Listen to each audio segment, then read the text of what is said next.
The Nigeria Stock Exchange today hosted the third edition of the Market Data Workshop, which had as its theme Digitization, Disruption, and Financial Inclusion. It brought together stakeholders in the technology and capital market ecosystem. In his opening remarks, the Chief Executive Officer of the NSE, Mr. Oscar Onyema OON, shared insight on the workshop and its value to the market. I am pleased to welcome you to the third edition of the Nigerian Stock Exchange Market Data Workshop. In 2016, we held the maiden edition with the theme Understanding Market Data for Smart Investment and Wealth Creation, where we impressed upon market participants the importance of market data in making sound investment decisions. In 2017, we explored the theme Market Data, the Bedrock of Wealth Creation, where we discussed the use of market data in mobile trading and in the implementation of price data strategies for high-end returns. The overall participation of the Nigerian capital market in the fourth industrial revolution is far less than that of our counterparts in developed and emerging economies.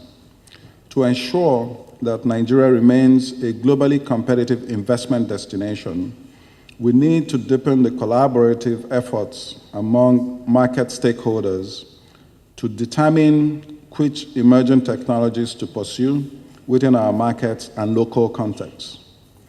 This year's theme provides a unique opportunity to assess these three key areas of digitization, disruptive technologies, and financial inclusion to profile solutions for the challenges facing our capital markets.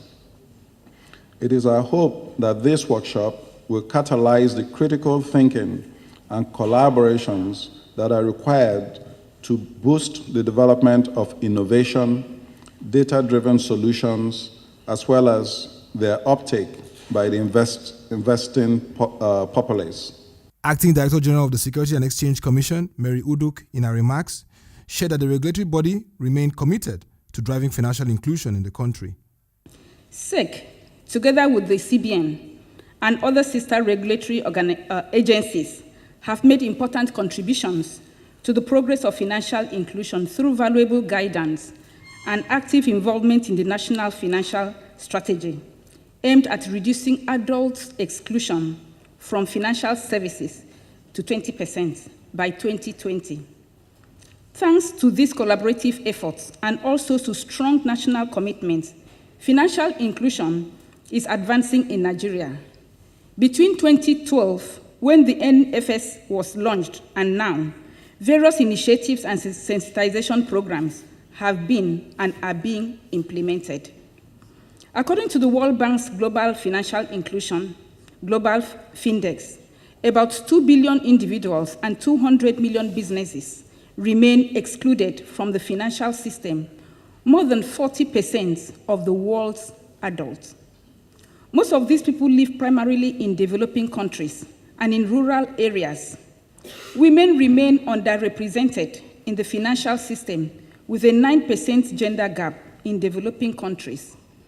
For micro, small, and medium enterprises, who account for more than 90% of global enterprises and provide close to 50% of all formal jobs in developing economies, approximately 40% of those do not have access to financial services. Yet, they need to grow, succeed, and employ more people. On financial inclusion, the question I would like to ask, what have we learned so far? Why is financial inclusion important, especially for women and the unserved? Financial inclusion is distinctively moving up the reform agenda, both in individual countries and globally. To date, more than 60 governments across the world have set financial inclusion as a formal target and squarely as a key objective. It is also part of the United Nations Sustainable Development Goals. Financial inclusion helps people become financially independent and economically self-sufficient. It helps the underserved population increase their productivity and incomes. The World Bank, for example, has set a goal of ensuring universal access to financial services by 2020. This subject has gained prominence as a global policy agenda as it complements other policy initiatives on reducing poverty, addressing inequality, and promoting financial stability and integrity. As you all know, the Hamburg Action Plan set out the G20's strategy for achieving strong, sustainable, balanced, and inclusive growth. Not surprisingly, the third priority action of the Hamburg Action Plan is to promote financial inclusion.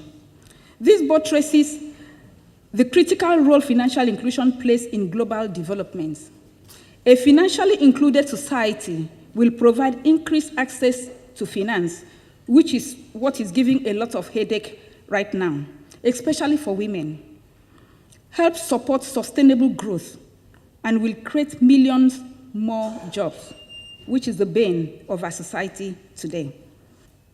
Let's look at the dynamics of digital finance.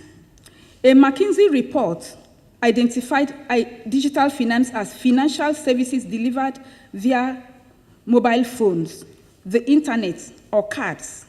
It allows us to significantly lower cost of financial services for low-income population and reach geographically isolated communities in a way that was hitherto unthinkable.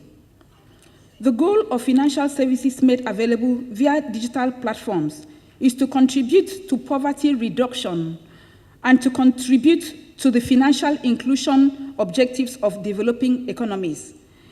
In China, where a traditional and not overly efficient financial system became one of the world's most digitized financial systems, the effect of digital finance led to the single greatest decrease in poverty in world history.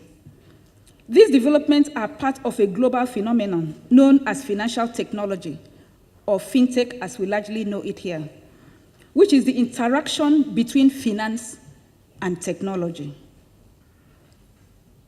For the intrinsic benefits of digitization in today's financial sector, the influence of fintech on emerging markets cannot be overemphasized in providing convenient, cheaper, safer, and easy-to-use customer-centric products and services.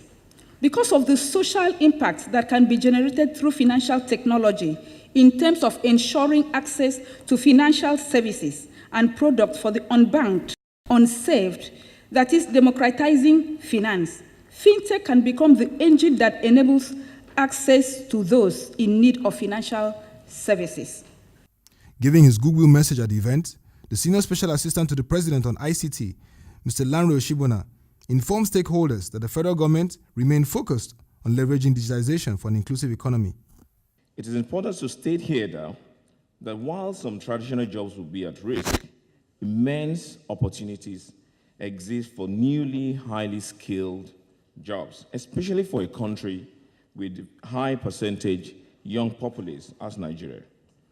The role technology can play, and we play, in our future cannot be overemphasized. If I may borrow a phrase or a quote from my boss, His Excellency the Vice President, Professor Yemi Oshibajo, SANGCON, he says, we must make the fourth industrial revolution an African revolution, a Nigerian revolution. Engaging the private sector at every opportunity gives me great pleasure. This is for the very simple reason that the government cannot do it alone. We believe in the experience, the excellence, the efficiency of the private sector players, like the Nigerian Stock Exchange, which always puts them ahead of the curve. While government policy drivers and regulators have a key role to play, collaboration will foster innovation. The administration of His Excellency President Muhammadu Buhari, GCFR, will continue to develop initiatives that will ensure the birthing of a robust and rich digital economy. The event featured 3 panel sessions, which explored the future of investing in the world of digitization, strategic partnerships for wider financial inclusion, digital transformation, the gateway to customer centricity. Mr. Oscar Onyema speaks on the 2018 Market Data Workshop. The exchange itself has made a decision to be a leader in the adoption of fourth industrial revolution technologies in Nigeria. And so this year's Market Data Workshop gives us an opportunity to examine some emerging technologies as they relate to financial inclusion, as they relate to disruption, and as it relates to digitization of the Nigerian economy.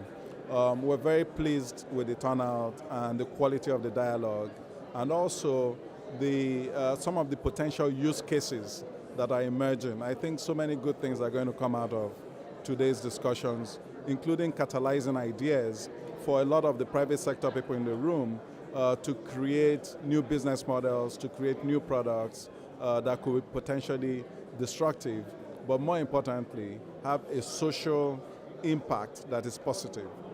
With the rising millennial working population that is tech inclined, key players in the capital market have the task to be highly innovative, while the policymakers and regulators must collaborate to ensure that Nigeria has the enabling environment to leverage the fourth industrial revolution powered by digital technology.